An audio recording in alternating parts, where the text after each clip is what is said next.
One thing I want you to realize at the start, that it is not so much ability as it is the will to do that counts. Ability is very plentiful, but organizing initiative and creative power are not plentiful. It is easy to get employees, but to get someone to train them is harder. Their abilities must be directed to the work they can do. They must be shown how, while at work, to conserve their energy, and they must be taught to work in harmony with others, for most business concerns are dominated by a single personality. Concentrating on driving force within. We are all conscious, at times, that we have somewhere within us an active driving force that is ever trying to push us onward to better deeds. It is that force that makes us feel determined at times to do something worthwhile. It is not thought, emotion, or feeling. This driving force is something distinct from thought or emotion. It is a quality of the soul, and therefore it has a consciousness all its own. It is the I will do of the will. It is the force that makes the will concentrate.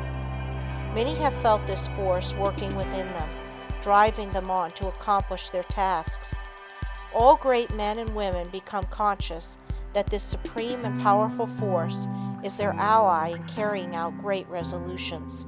This driving force is within all, but until you reach a certain stage, you do not become aware of it. It is most useful to the worthy.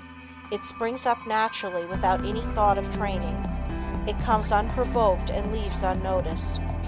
Just what this force is we do not know, but we do know that it is what intensifies the will in demanding just and harmonious action.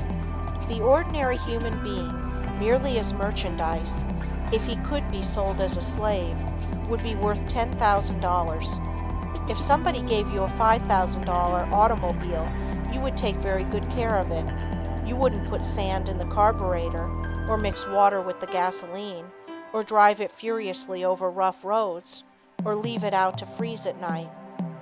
Are you quite sure that you take care of your own body, your own health, your own real property, as well as you would take care of a $5,000 automobile if it were given to you?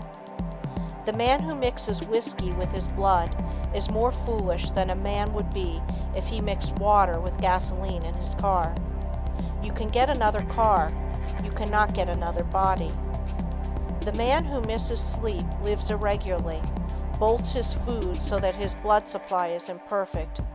That is a foolish man, treating himself as he would not treat any other valuable piece of property.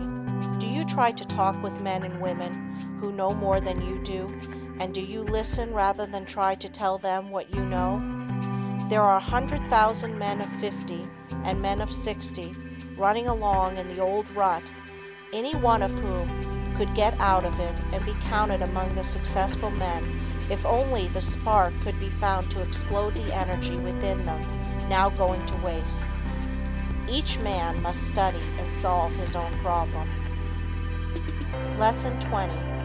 Concentration Reviewed. In bringing this book to a close, I again want to impress you with the inestimable value of concentration, because those that lack this great power, or rather, that fail to develop it, will generally suffer from poverty and unhappiness, and their life's work will most often be a failure, while those that develop and use it will make the most of their life's opportunities.